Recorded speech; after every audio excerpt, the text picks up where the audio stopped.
Okay, so welcome back. We have our second pedagogical lecture from David Smith. David is currently at Singapore, Yale National University of Singapore, in the Department of Mathematics. He did his PhD at the University of Reading under Beatrice Poloni and was a postdoc at the University of Crete, followed by a postdoctoral stint at the University of Michigan. And then now he's at Singapore, and he's going to be giving us a lecture on the unified transform method for boundary value problems. Is that the title, roughly? Sure, or the Fohas transform method. All right. Okay, thanks very much, firstly, to the organizers for inviting me. It's a great honor to be at this stage, and it's very exciting to be in this wonderful surroundings. Very happy to be here. Okay, so I will talk about the Fohas transform method for linear evolution equations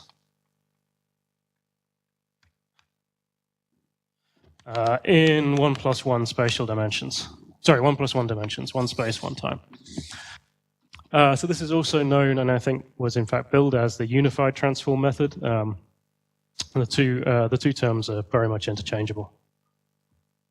Okay, so I'm going to be not going into too much rigor. I'm going to be avoiding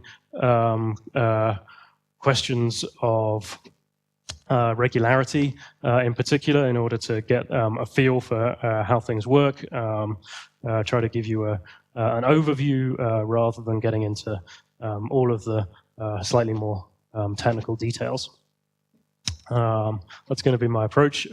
If my writing is unclear or too small, please let me know, and I'm happy to answer questions as I go along. Okay, so I'll start with an introduction. And in the introduction, I'm really going to be telling you things that you know very well, but I'm going to try and give a view on these that is going to be helpful for the later discussion. So first, we'll review Fourier transform methods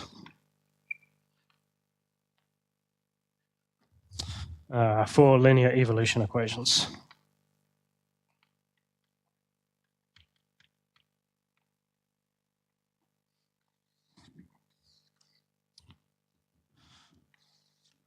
Okay.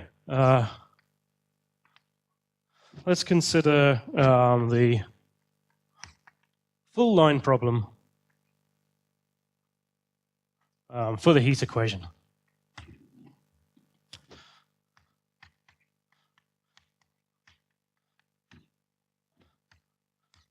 So I'll use Q to represent the solution of this problem.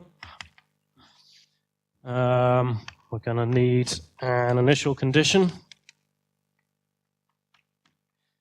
and a boundary condition, which, as I said, I'm not going to be going into details on regularity, so I'm just going to work in a very, very easy space, the Schwarz space of rapidly decaying functions.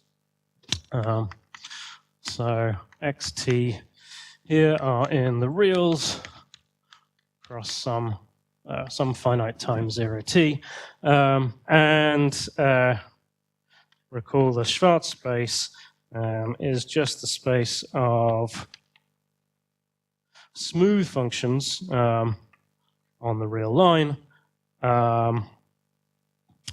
such that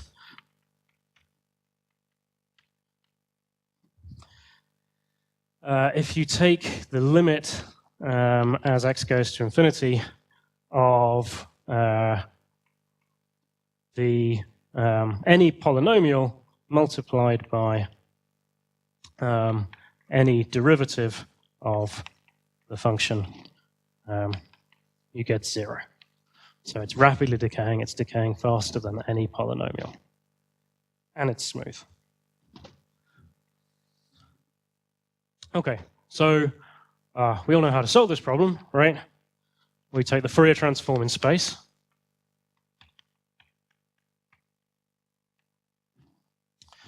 So I'll represent the Fourier transform just using a hat. And I'll only ever be taking spatial Fourier transforms, so you don't have to worry about which variable I'm taking transforms in. And there's only ever going to be one spatial variable in this work. So if you do this, and just to be clear about which Fourier transform I'm using, I'm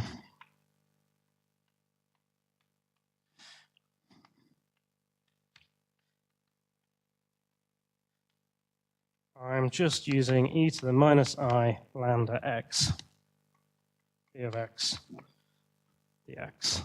Lambda is going to be my complex variable throughout this. Okay, so what do we know about this? Well, firstly, we know that because of all this smoothness, we can actually think of this as q hat of lambda t, and then you take the temporal derivative of that rather than taking the temporal derivative first. You can interchange this integration and differentiation. And then secondly, we know something about this, right? Because we say that the Fourier transform turns differentiation into multiplication, right? Or we say the Fourier transform diagonalizes the derivative operator. So I'll just to be absolutely clear about what I mean by that. Let's go through that argument. All right. So if we have some Schwarz function phi, and we take the second derivative of it and then apply the Fourier transform, well, that's going to be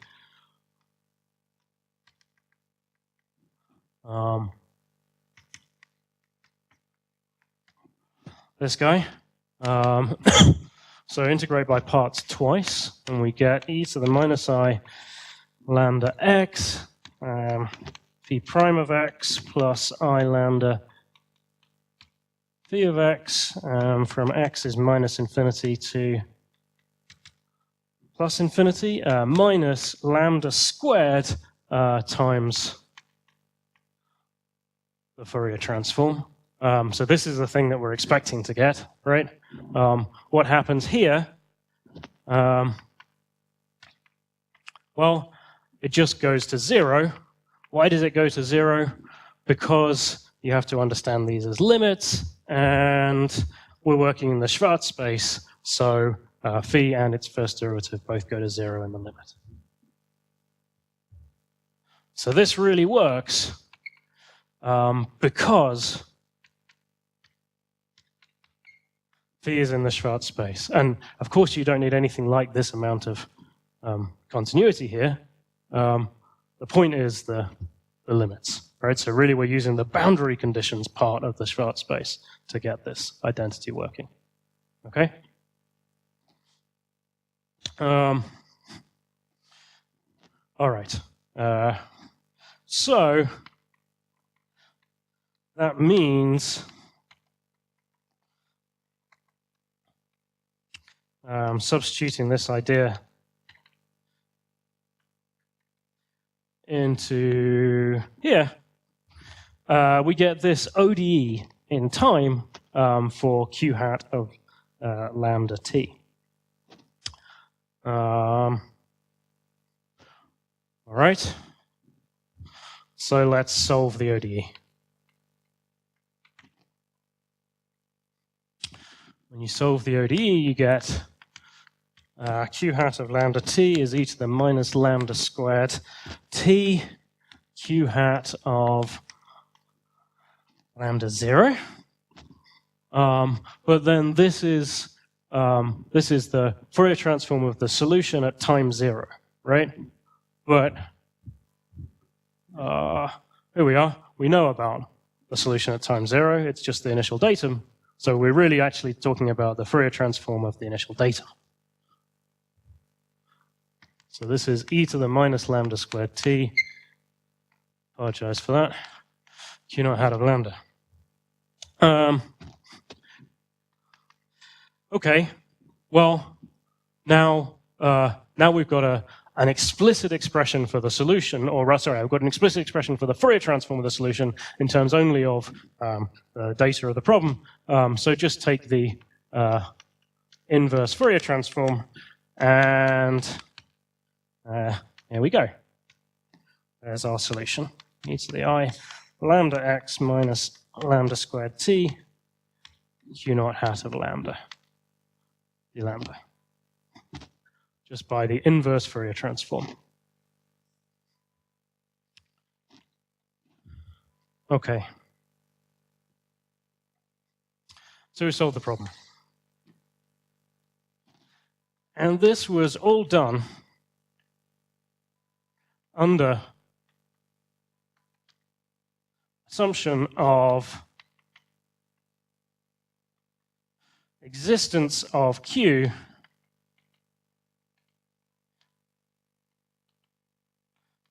which solves the problem, right?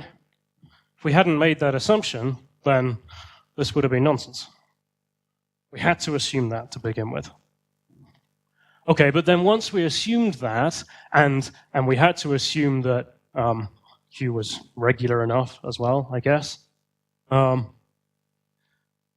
then we ended up with this statement. Just assuming that there exists at least one such Q tells us that Q satisfies this formula.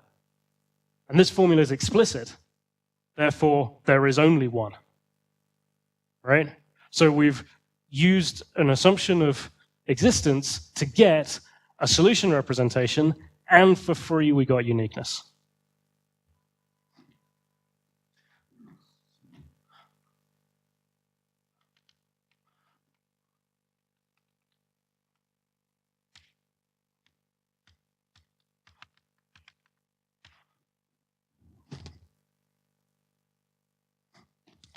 Okay, but that doesn't really mean we did anything, right? Because we had to start off by assuming there is a solution.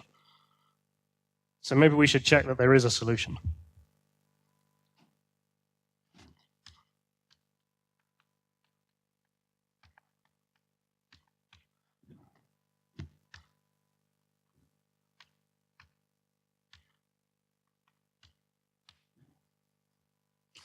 Well, if there was a solution, definitely it looks like this. So let's say, okay, I'm going to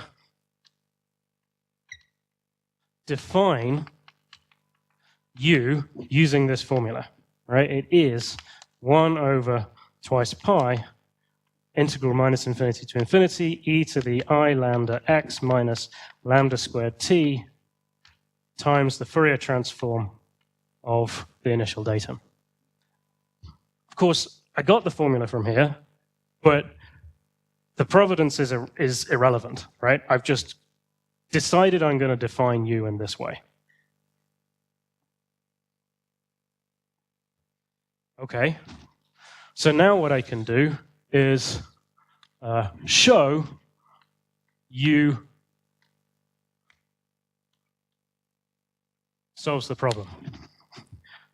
I show that these three things are true for U.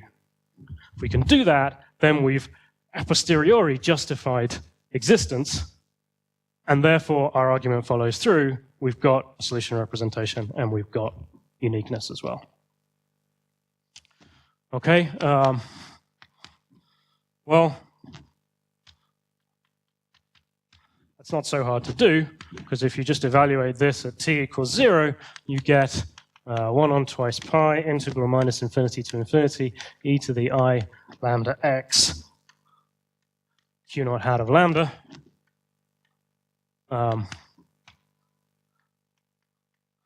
Which, by the validity of the inverse Fourier transform formula, is the initial datum. Yes?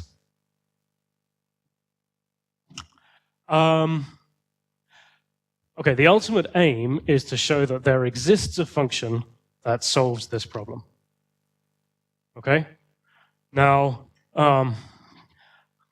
I've got a formula here, right? Forget about the left-hand side that I'm covering up. That's a formula. It defines a function, right? I have chosen to use a notational convenience u for that function. I'm going to show that if I define u in this way, then u solves the heat equation on the full line, and u of x0 is q naught of x, and u is a Schwarz function for each t. Okay?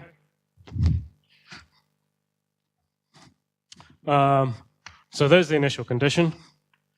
For the boundary conditions, so because I'm working in the Schwarz space, this is actually quite a, this is almost a cheap argument, but I'm going to use it because I don't want to spend too much time on this. So because Q naught is Schwarz, therefore, and because the Fourier transform is an automorphism on the Schwarz space, Q naught hat is Schwarz also. Okay, so then that means that for all t in our temporal domain, e to the minus lambda squared t times q naught hat of lambda, that's still Schwarz in lambda. Okay, but then all we've done to that to get u is we've applied the inverse Fourier transform. But the inverse Fourier transform is just 1 over 2 pi times the forward Fourier transform evaluated at minus lambda. So this is really, that means really that this is also Schwarz, because the again the Fourier transform is a automorphism on the Schwarz space. Okay, so we've got the boundary condition and the initial condition. Well, for the PDE, if we look at u, the temporal derivative of u, that's just 1 on twice pi, integral from minus infinity to infinity, minus lambda squared e to the I lambda x minus lambda squared t, q naught hat of lambda. Because everything's decaying really fast, so we can interchange this differentiation and integration. But then we could have done that just by differentiating in space twice as well. So that's also uxx. Okay, so so u satisfies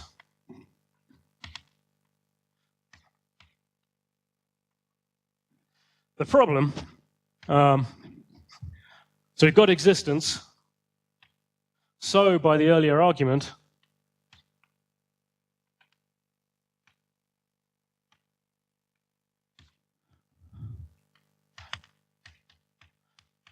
u is unique, and we also have a formula for u.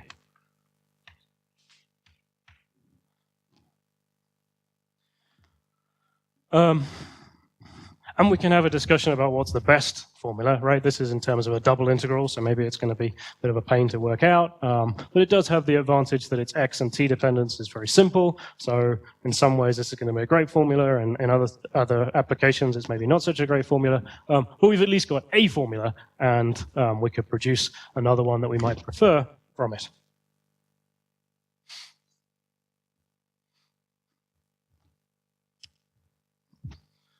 Okay.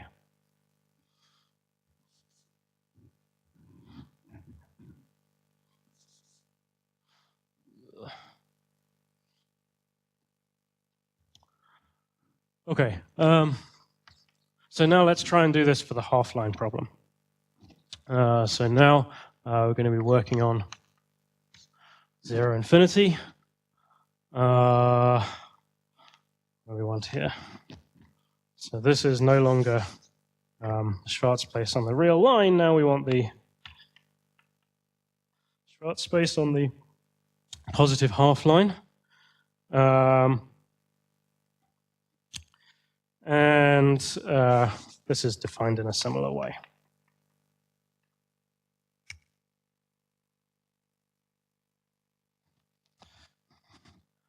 Okay, so you can alternatively, you can alternatively understand this as the space of half-line restrictions of full-line Schwarz functions. Two ideas are equivalent. Okay, so let's, like this, just taking the Fourier transform in space worked really well, so let's try that again. If you do that, this is the same, but now we're taking an integral from 0 to infinity in our Fourier transform, right? So you can understand this as redefining the Fourier transform for the half line, or take the 0 extension of your function. It's equivalent. Think of it whichever way you prefer. So when you do this and you try and understand how the Fourier transform interacts with the derivative, with the second derivative operator on the half line, then we're going to have a boundary at 0 instead of at minus infinity here. Now, because we're working in a Schwarz space, you still get decay that kills this. But now we have something different because we have minus e to the 0, so that's minus phi prime of 0 plus I lambda phi of 0.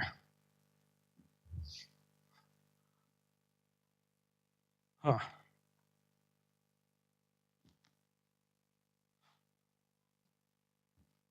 Well, hold on, because this wasn't a well-posed problem, right? We actually need more than that. We also need some kind of boundary condition at 0. So let's go back and fill that in. Let's have a boundary condition Q of 0, t is 0. So we'll just take a homogeneous Dirichlet boundary condition. This is now a well-posed problem.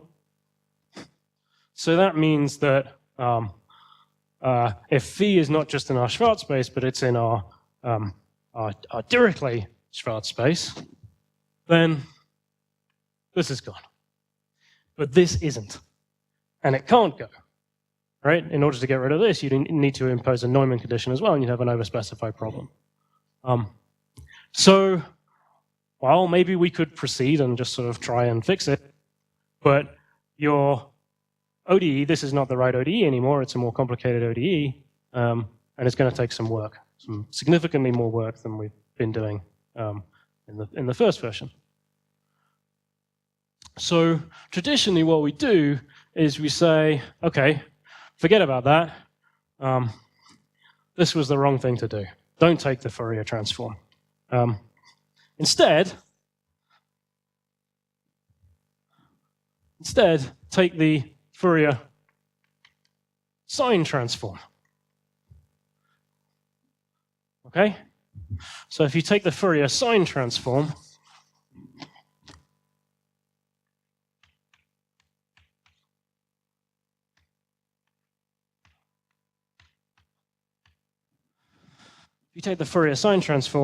then something different is going to happen. So the Fourier sine transform, which is defined by the integral from 0 to infinity of sine lambda x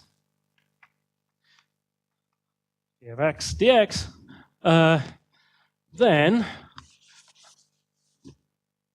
yeah, I got time, so I'll go through this.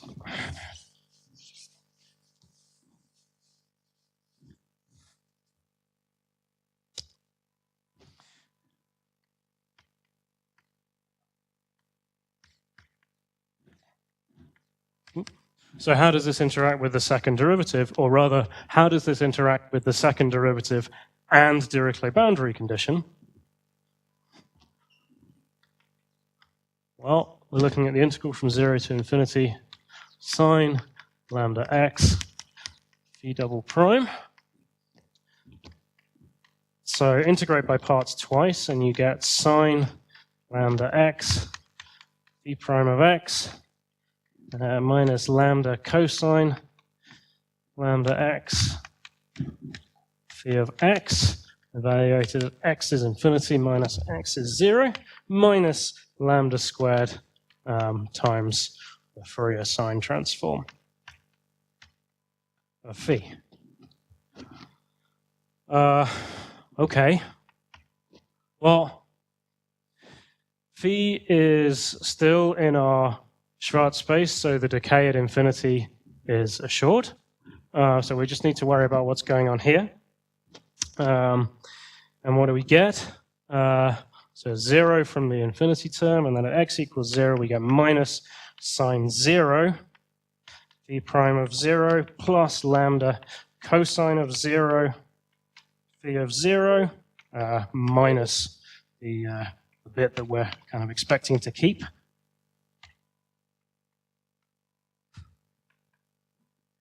But this term is gone because sine of 0 is 0, and this term is gone because of our Dirichlet boundary condition.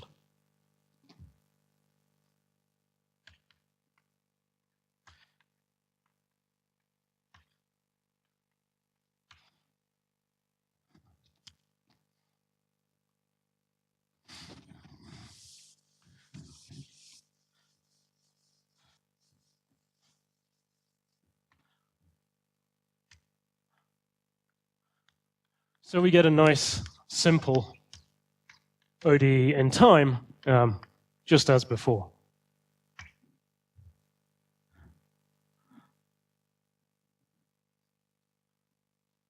Why did this work? This worked because we chose the right Fourier transform, right? It didn't work with the original Fourier transform. If we tried the Fourier cosine transform, it also would not have worked. We had to use the Fourier sine transform because the Fourier sine transform is what gives you this sine 0 to cancel out this term. Now, of course, if we'd started with a Neumann condition here, then we all know we could have used the cosine transform instead, right? That would have worked just as well. And if we had a Ramanujan condition, then we could have used the Fourier H transform, the right Fourier H transform for that particular beta. We still could have done this, right? But we know this because we or someone in the past spent a long time working out which transform goes with which problem, right? It's not immediately obvious to see which transform goes with which problem, or how to create a transform to go with a problem that you've dreamed up, especially if this was a different equation, right?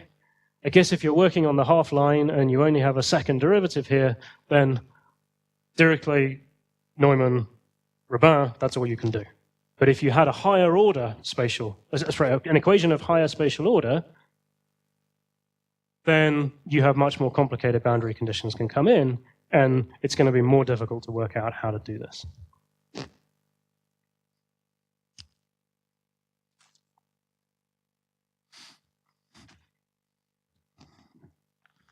Okay.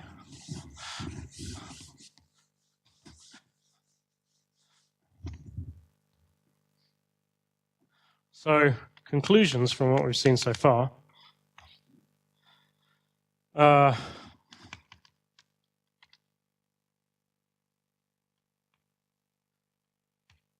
Fourier transform methods essentially go like this. Choose the right version of the Fourier transform by studying how it interacts with the boundary conditions, right? Do your integration by parts, keep trying until you've used the right transform.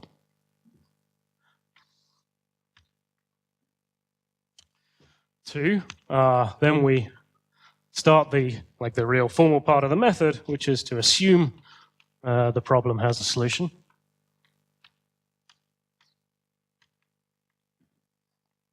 and go through the process that we all know and obtain an explicit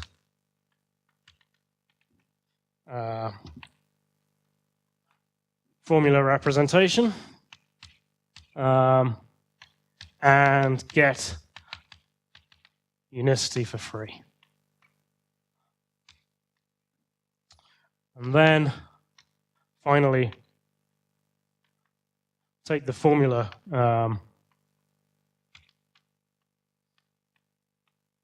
derived above and show this function satisfies the problem.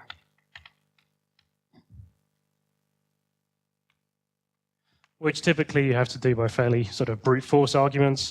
Because I was working in Schwarz spaces, I was able to cheat a little bit, but essentially it's this kind of argument. Okay, so the message I want to get across is I like this method. I like this method a lot because 2 and 3 are just turning a crank. It's absolutely algorithmic, right? What I don't like about this method is I have to essentially guess the Fourier transform and keep guessing until my integration by parts tells me I did the right thing. Right? Yes?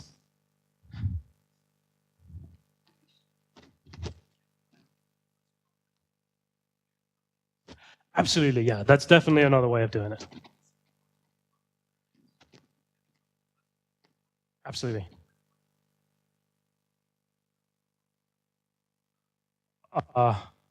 That's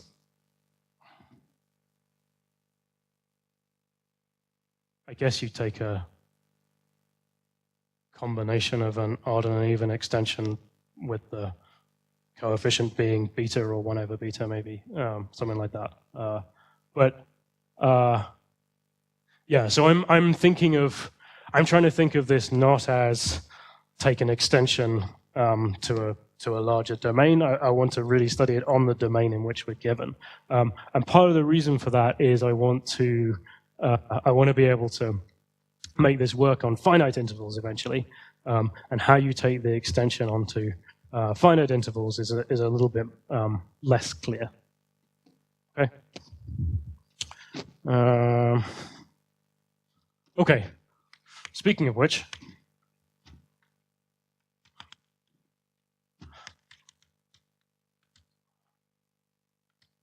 let's review Fourier series methods.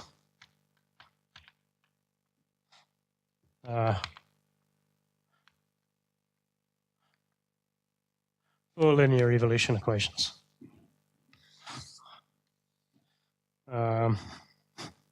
The Fourier series methods are, of course, what you do when you're working on a finite interval. So let's study the finite interval homogeneous Dirichlet problem.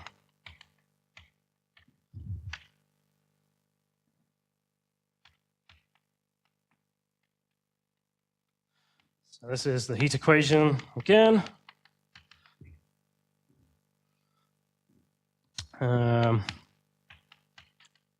now we're working on a finite interval, and I'll just always use the interval 0, 1, so that we have some fewer constants lying around.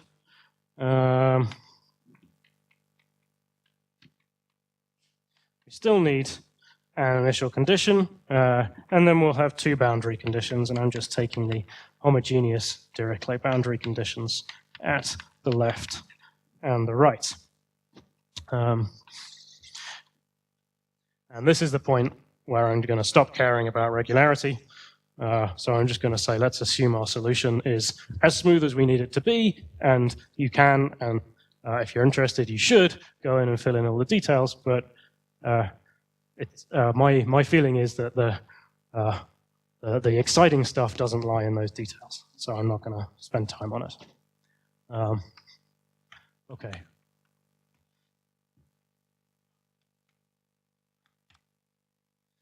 So how do we do this? Well, we all know how this works. This is separation of variables, right? What does that mean? So you separate variables. You assume that the solution the solution Q can be written as some function of x multiplied by some function of t. And then you end up finding an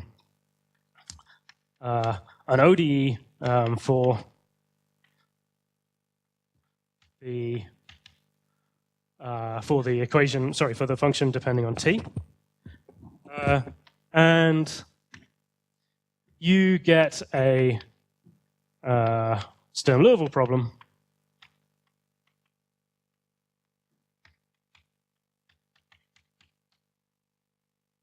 for the temporal part. Okay, but really all of this was just preparation, right? Because we're not going to write the actual solution of the problem as a separated function. What we're going to do is we're going to say, okay, I want to assume the problem has a solution. And that solution is expressible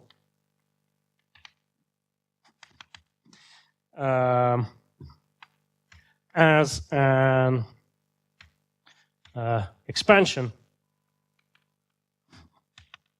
in the eigenfunctions of the Sturm-Liouville problem that we just solved.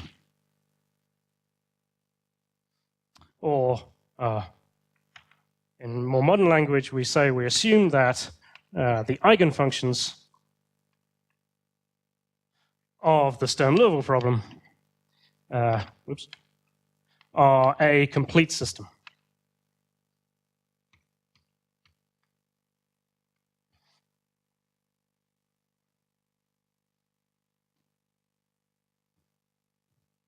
So compare that to this. Here we just assumed that a solution exists. Over here, we assume that a solution exists and we can write it as an expansion in these eigenfunctions. So that's a stronger assumption. Well, all right, you say, but it doesn't actually matter because the latter part is always guaranteed. Guaranteed by the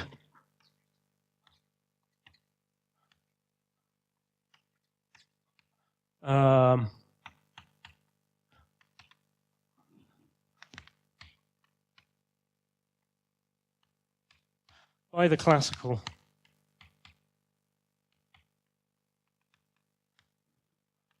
Sturm-Liouville theory, right? These are separated boundary conditions. This is a nice second order, oh, sorry, I haven't written it down, but the ODE is a nice second order ODE. Of course the eigenfunctions are complete. Of course they're orthogonal and they form a basis and all the other wonderful properties you want. Sure. And even if you have, even if you worked with coupled boundary conditions, right? If you're doing a periodic problem, then the Sturm-Liouville theory is a little bit different, but you still get all the results that you need. But what if we started with a third order PDE? PDE, third order in space. Then you're going to get a third order Sturm-Liouville problem, right? I mean, of course, you're going to have an extra, you're going to have a third boundary condition here now, right? So maybe we have a Neumann condition to the left to make it work. So that's a problem that sort of seems like it ought to make sense, right, by analog of the second order. But all the Sturm-Liouville theory breaks.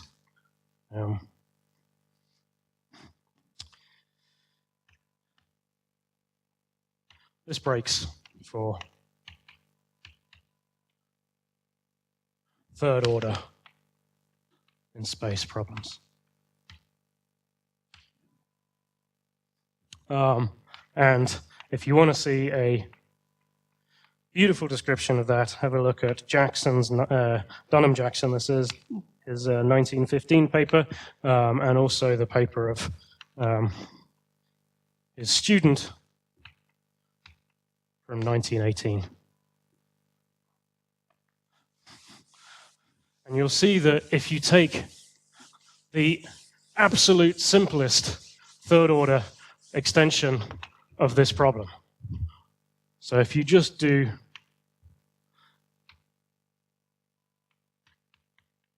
no, that's right. If you just do this, the eigenfunctions are no longer complete. You can get analytic solutions of the problem that you can get solutions of the problem that when you that are orthogonal to all of the eigenfunctions.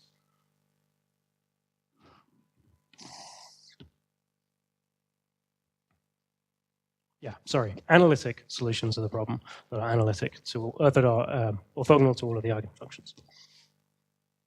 So, so this Fourier series method is fine when you're looking at second-order problems, but as soon as you go to anything more complicated, it's hopelessly broken because that extra assumption is just false.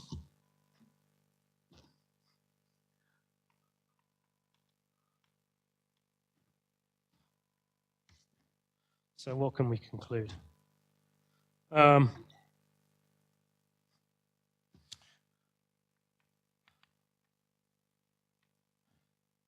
This argument relies on the extra completeness assumption, which is a bad thing. But solving a Sturm-Liouville problem is fully algorithmic.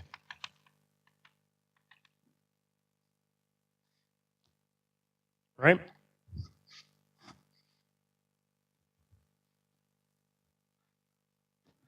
Separate variables, solve the Sturm-Liouville problem.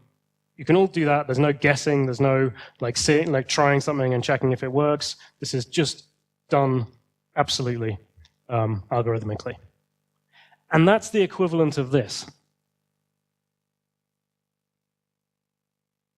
Okay? So, because this is fully algorithmic, that is a advantage over the Fourier series. Sorry, over the Fourier transform methods. Now, of course, it's not fair to compare these because Fourier transform and Fourier series work on different problems, right? I'm not trying to claim you can do both on both, but I'm just sort of drawing some, making some observations about what I like about each method and what I don't like about each method. But then, okay, so let's imagine that you're working on a problem where the completeness assumption is true. Well, then you essentially go through the same process, right? You obtain an explicit formula representing the solution, you get unicity for free, and then you can show that the that solution formula really does solve the problem.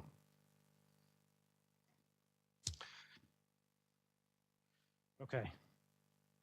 So the aim here, the aim of these talks is to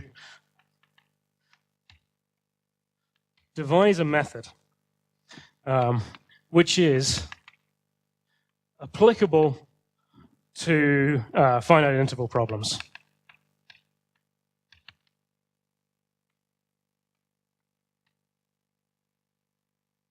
And actually, it's going to be applicable to semi-infinite problems as well, but I won't go into that because I don't think there's going to be time.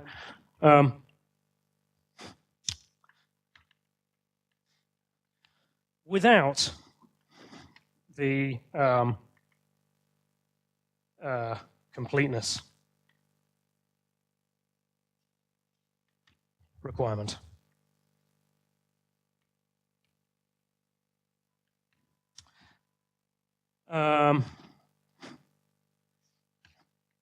But remaining, we hope, fully algorithmic. We'd like to not have to guess the right kind of tools to use. We'd like to be able to just derive the tools algorithmically.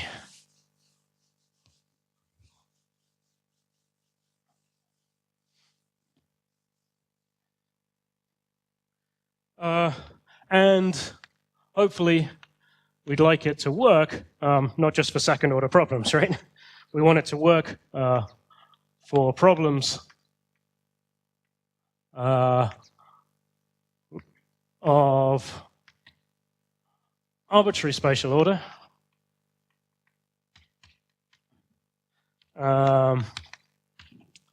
with arbitrary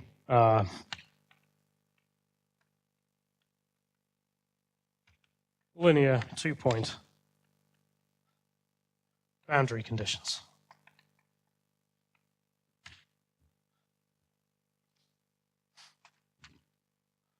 Okay.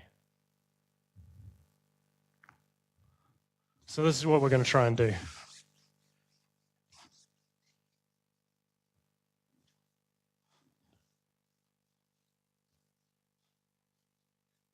So as I'm about to move on to the next section, does anyone have any questions so far?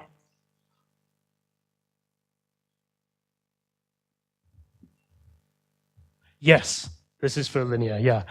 So that's not to say that there isn't an analog of this method for nonlinear. There absolutely is.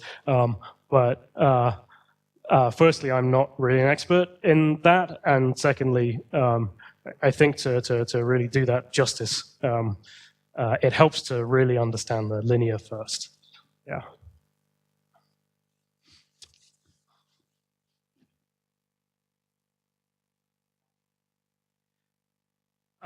Constant coupling constants in your boundary conditions, you mean?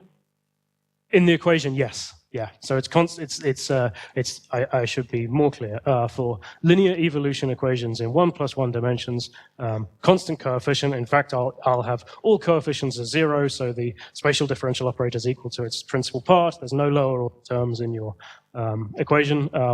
There's no mathematical difficulty in extending it. It's just a matter of notational nicety.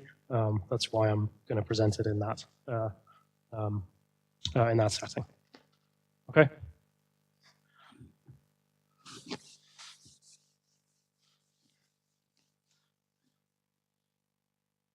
More questions?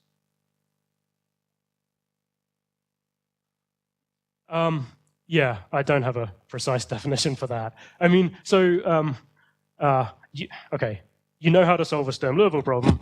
You don't have to guess the answer in any way. Whereas the right Fourier transform to use, you kind of have to guess it and check. That's what I mean.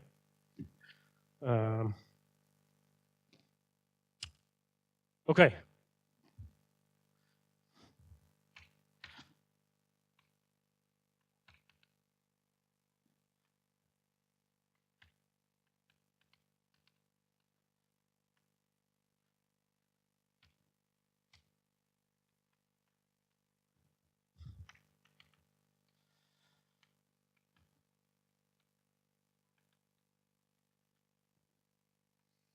Okay, so I'm hopefully I'm going to present two different views of this Fohas transform method.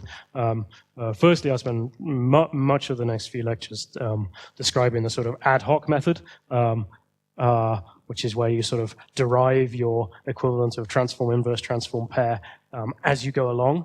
Right? It's algorithmic, but you derive it as you go.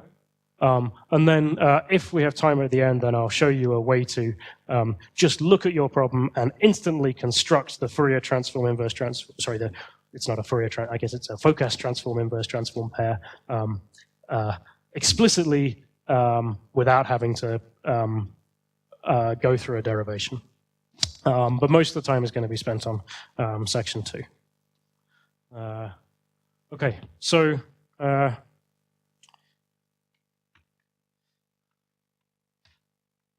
see this as a 3-stage method.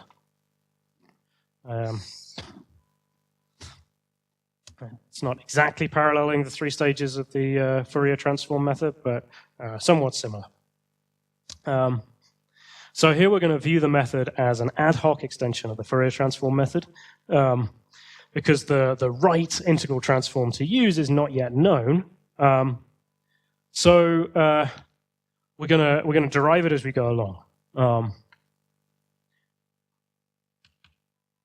So here's stage 1.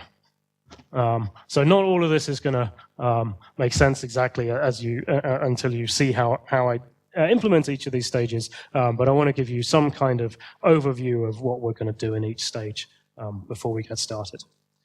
So we're going to start by assuming that the problem has a solution.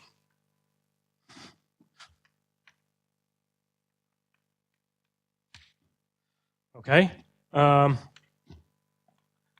And then from that, we're going to obtain a couple of equations that solution must satisfy. So the first one is called the Ehrenpreis form. And this is a formula for the solution.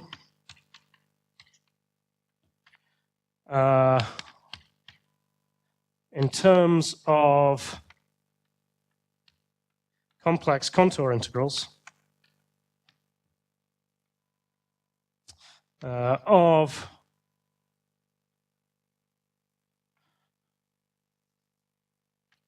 transforms of the initial datum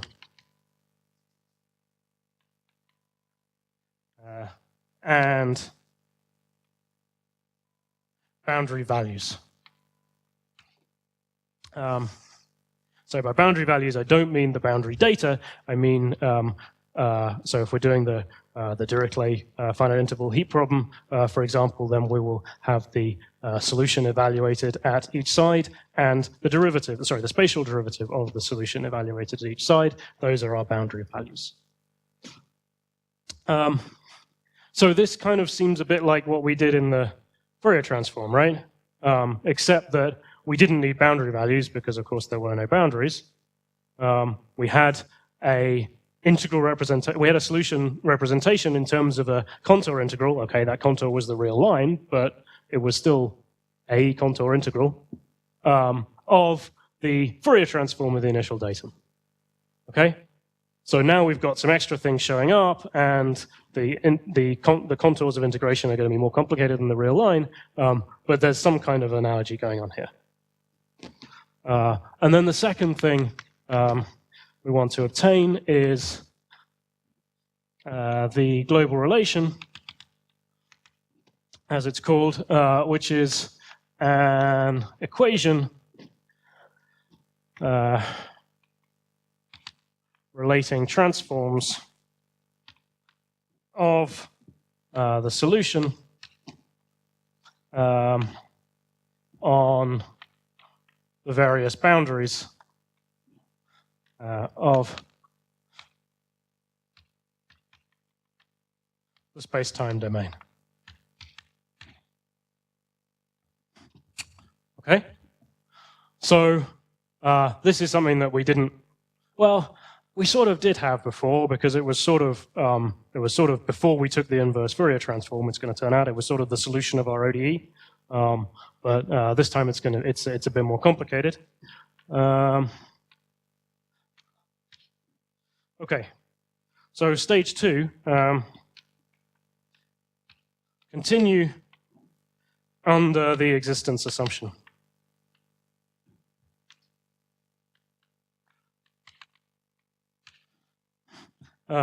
And we're going to implement here the data to unknown map. So So this is also known as a Dirichlet-Neumann map, or a generalized Dirichlet-Neumann map, or a generalized spectral Dirichlet-Neumann map. I'm just going to call it a D to N map so that everyone's happy. Okay, so we want to construct a D to N map. That means, so in order to do that, we're going to use the boundary conditions and the global relation in a way that will become clear as we do it. To obtain expressions for the boundary values, for these guys, and substitute into the Ehrenpreis form, this one,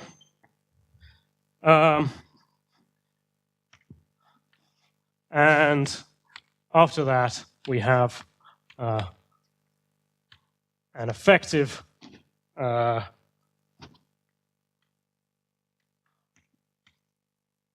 contour integral representation of the solution. And unicity for free, just like we did before.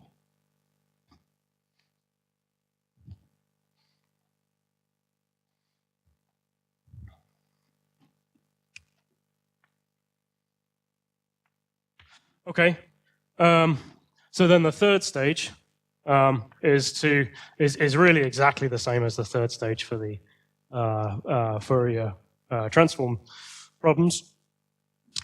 We begin with the solution representation, or the thing that we feel kind of ought to be the solution representation anyway, that we obtained in stage 2.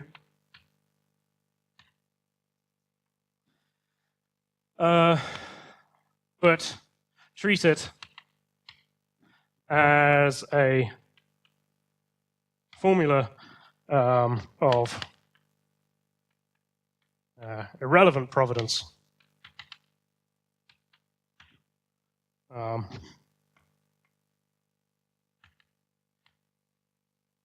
Show it solves the problem. And that gives you existence.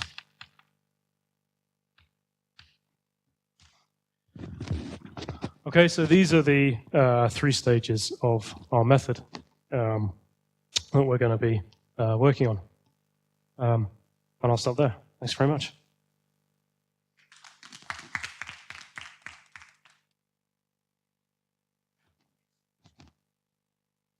Yeah, that's absolutely true.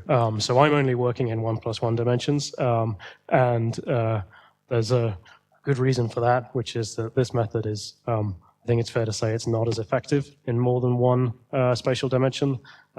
Yet, it's still a young method, and there's certainly some good hope that it's going to be more effective in the reasonably near future. But your entirely valid point doesn't appear here. Yeah.